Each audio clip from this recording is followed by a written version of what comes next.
अन्य हिंदी के एक नए एपिसोड में आपका स्वागत है जहां आपके लिए लेकर आते हैं इंडियन डिफेंस की टॉप अपडेट्स को। और आज के अपडेट की शुरुआत करने वाले हैं हम AL-31 इंजन को लेकर आई एक अपडेट से। हम सब जानते हैं कि सुपर सुखोई की बात हमने बहुत कर ली और हमें यह भी पता है कि जो फाइनल ड्राफ्ट है सुपर सुखोई का ये लगभग बन के तैयार है और कभी भी इसे रक्षा मंत्रालय का जो मंजूरी है वो मिल सकता है। लेकिन सुपर सुखोई अपग्रेड में हमें 51 मेजर और माइनर अपग्रेड देखने को मिलेंगे जहां पर इसके एवियोनिक रेडार और दूसरी चीजें अपग्रेड की जाएंगी। लेकिन जब बात इंजन की आती है तो इंजन को लेकर के हम लोगों के पास कोई स्पष्ट जवाब नहीं होता। लेकिन आज की रिपोर्ट में आपको एक अंदाजा लग जाएगा कि इंजन भी इस अपग्रेड का हिस्सा है। इंजन में भी कुछ मेजर चेंजेस किए जा रहे हैं। तो आइए पहले जान लेते हैं वो मेजर चेंजेस क्या है। दरअसल इन चेंजेस की जिम्मेदारी जो दी गई है ये डिफेंस मेटलर्जिकल रिसर्च लेबोरेटरी यानी DMRL को दी गई है। DMRL इस प्रोजेक्ट को आगे बढ़ा रही है जहां पर वो AL-31FP इंजन की जो सर्विस लाइफ है इसको एक्सटेंड करने का काम करेंगे। ये एक क्रिटिकल स्टेप होगा जहां पर इंडियन फाइटर जेट में ये जो अपग्रेडेड इंजन है इनको इस्तेमाल करके उनकी जो परफॉर्मेंस है उसको इन्हेंस किया जाएगा। हालांकि ये प्रोग्राम अभी जो इनिशियल अप्रूवल है गवर्नमेंट ऑफ इंडिया का या यूँ कह लें मिनिस्टर ऑफ डिफेंस का उसका इंतजार कर रहा है। हालांकि ये चीज़ें इतनी आसान नहीं होने वाली है, इसमें भी हमें कुछ सिग्निफिकेंट हर्डल्स को फेस करना पड़ेगा। मौजूदा अगर हम सर्विस लाइफ एक्सटेंशन की बात करें तो यहाँ पर इनके लिए सबसे ज़रूरी ये है कि हम कंपोनेंट्स को इंडिजनाइज करें। लेकिन क्रिटिकल कंपोनेंट्स को स्वदेशी करना अपने आप में एक चैलेंजिंग टास्क होने वाला है। और ये जो कंपोनेंट होंगे इनमें basically sensor, bearing, line replaceable unit शामिल हैं। अभी तक हम इन्हें जो एक्सटर्नल सप्लायर्स हैं इनसे सोर्स करते रहे हैं। लेकिन अगर सही मायने में हमें आत्मनिर्भरता प्राप्त करनी है और फॉरेन सोर्सेज पर अपनी डिपेंडेंसी को कम करनी है तो ना सिर्फ हमें इन्हें लोकली मैन्युफैक्चर करना पड़ेगा बल्कि ये काम जल्दी से जल्दी करना पड़ेगा, क्योंकि अगर ऐसा नहीं हुआ तो ये मेंटेनेंस को काफ़ी कॉम्प्लिकेट करेंगे और जो लाइफ एक्सटेंशन प्रोग्राम है इसमें हमें देरी भी देखने को मिल सकती है। हालांकि अगर हम LRUs को इंडिजनाइज करने की बात करें तो ये एक डिमांडिंग टास्क है। लेकिन आपको पता होना चाहिए कि इसके लिए जो कॉम्प्लेक्स मैन्युफैक्चरिंग कैपेबिलिटी है ये होनी चाहिए और ऐसे में हमारे पास एक एक्सटेंसिव टेस्टिंग इंफ्रास्ट्रक्चर भी होना चाहिए। लेकिन अगर हम अभी की बात करें तो जो बेंच लेवल टेस्टिंग फैसिलिटीज़ हैं इनमें जो लिमिटेशन है इस प्रोग्राम को निस्संदेह काफ़ी प्रभावित ज़रूर करेंगी। हालांकि यहाँ पर चीज़ें काफ़ी ज़्यादा दुखद तो हैं, काफ़ी ज़्यादा चिंतनीय भी हैं, लेकिन इस चीज़ को लेकर कॉन्फिडेंस भी है कि चीज़ों को सही समय पर सही कर लिया जाएगा। अगर हम AL-31FP इंजन की बात करें तो इनका जो सर्विस लाइफ है इसको एक्सटेंड करके एक लंबे समय तक इन्हें ऑपरेशनल बनाए जाने का प्रयास किया जा रहा है।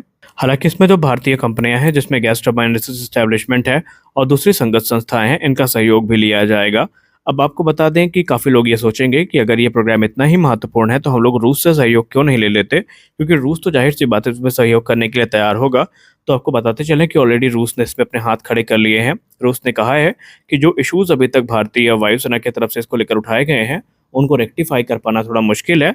और रशिया ने खुद यहाँ पर AL-41 इंजन को प्रपोज किया है और उन्होंने कहा है कि अगर आप वाकई अपग्रेड चाहते हैं तो आपको AL-41 पे स्विच करना चाहिए, क्योंकि ये इंजन ज़्यादा थ्रस्ट जनरेट करता है और सुपर से कोई अपग्रेड जिस प्रकार दिया जा रहा है उसके लिए वही इंजन काफ़ी कह सकते हैं कंपैटिबल होगा। लेकिन दिक्कत ये है कि भारत अगर AL-41 पे स्विच करता है तो जो पार्ट्स हमने इंडिजनाइज किए हैं, जो हमारा इंडिजनाइजेशन प्रोग्राम है ये प्रभावित हो जाएगा, क्योंकि ऑलरेडी हम AL-31 के बहुत सारे पार्ट्स को भारत में मैन्युफैक्चर करते हैं।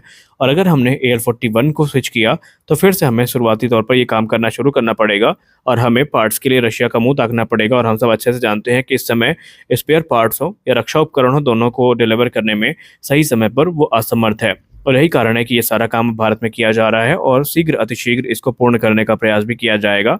हालांकि आपको बता दें कि सुपर सुखोई अपग्रेड प्रोग्राम के अंतर्गत जो इंजन एनहांसमेंट है ये चरणबद्ध तरीके से मिलेगी और किसी प्रकार से एयरक्राफ्ट की कैपेबिलिटी प्रभावित ना हो इसका ध्यान रखा जाएगा। हमारे अगली बड़ी अपडेट एक ऐसे विषय को लेकर आ रही है जिसको लेकर के संदेह तो काफी था कि आज नहीं तो कल हमें ये सुनने को मिलेगा, लेकिन ये चीजें इतनी जल्दी हो जाएंगी इस पर हमें थोड़ा भरोसा नहीं था। और ये बात है MRFA से संबंधित।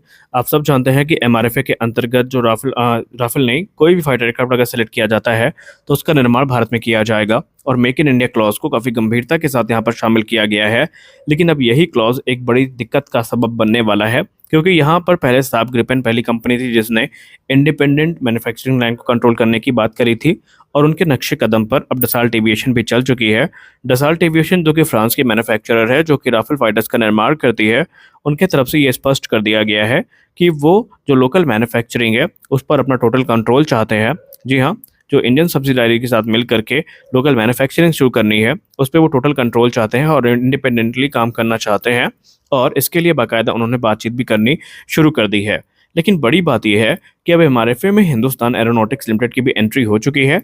हिंदुस्तान एरोनॉटिक्स लिमिटेड ने अपनी जो इच्छा है वो व्यक्त करी है, जहां पर वो मल्टी रोल फाइटर एयरक्राफ्ट का निर्माण करना चाहते हैं और इसके लिए वो ओरिजिनल इक्विपमेंट मैन्युफैक्चरर के साथ कोलैबोरेट करने के लिए भी तैयार हैं। उनका कहना है कि वो साथ में मिलकर के जो फाइटर्स हैं इनका निर्माण कर सकते हैं, क्योंकि एचएएल के पास जो इंफ्रास्ट्रक्चर है काफ़ी स्ट्रांग है, एक्सपर्टीज भी है, मैन पावर भी है, तो ये काम कम से कम समय पर हो जाएगा।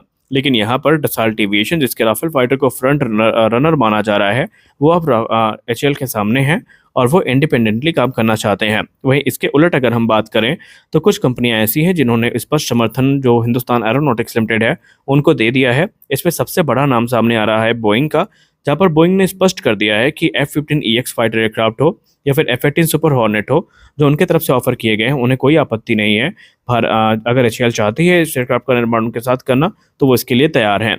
आपको बता दें कि जो F-15EX है ये $90 मिलियन पर यूनिट की कॉस्ट पे ऑफर किए गए हैं और ये इस समय इस एमआरएफए प्रोग्राम में फास्टेस्ट एयरक्राफ्ट है जो कि सुपरसोनिक स्पीड पे जाकर अटैक करने में सक्षम है। हालांकि सभी एयरक्राफ्ट सुपरसोनिक है, लेकिन ये मैक 2 कैपेबल एयरक्राफ्ट है और आपको बताते चलें कि ये अपने साथ एक बड़ा जो वेपन पेलोड है वो भी कैरी करता है, जहाँ पर 20 एयर टू एयर मिसाइल्स को कैरी करने में ये सक्षम है और ऐसे में ये इन्हें काफ़ी घातक भी बना देती है।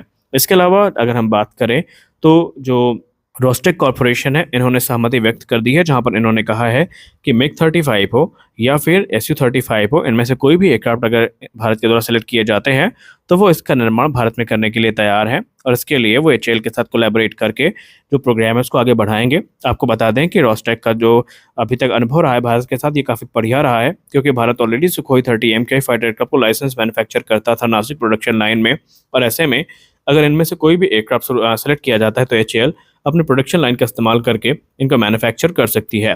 वहीं लॉकहीड मार्टिन की बात करें तो वो अपने F-21 को लेकर के भी कॉन्फिडेंट है। हालांकि उन्होंने एक डिफरेंट अप्रोच को अपनाया है, जहां पर उन्होंने एचएएल के साथ ना जाकर के अपने पहले पुराने पार्टनर यानी टाटा सिस्टम के साथ मिलकर के इसको आगे बढ़ाने का फैसला किया है और उन्होंने कहा है कि जो हमारी टाटा के साथ कोलैबोरेशन हुआ है, जहाँ पर फैसिलिटीज़ में अभी हम F-16 के विंग्स का निर्माण कर रहे हैं, अगर यहाँ पर एयरक्राफ्ट सेलेक्ट किए जाते हैं तो पूरे के पूरे समूचे एयरक्राफ्ट का निर्माण भी वो कर सकते हैं।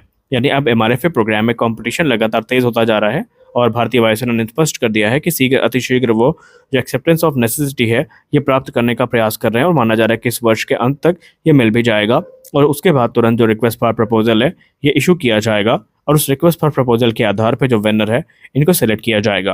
हालांकि अनुमान की बात माने तो अभी हमें 2025 के अंत तक का इंतजार करना पड़ सकता है एमआरएफए प्रोग्राम में, तब जाकर ये फाइनलाइज होगा। और ऐसे में देखना ये है कि क्या अभी भी हम लोग राफेल का इंतजार करते हैं, क्या डसाल्ट एविएशन अपने निर्णय को बदलती है या क्या होगा, ये आने वाले भविष्य में पता चलेगा। तो आज के इस वीडियो में बस इतना ही, मिलते हैं अपने अगले वीडियो में कुछ और अपडेट्स के साथ, तब तक के लिए जय हिंद।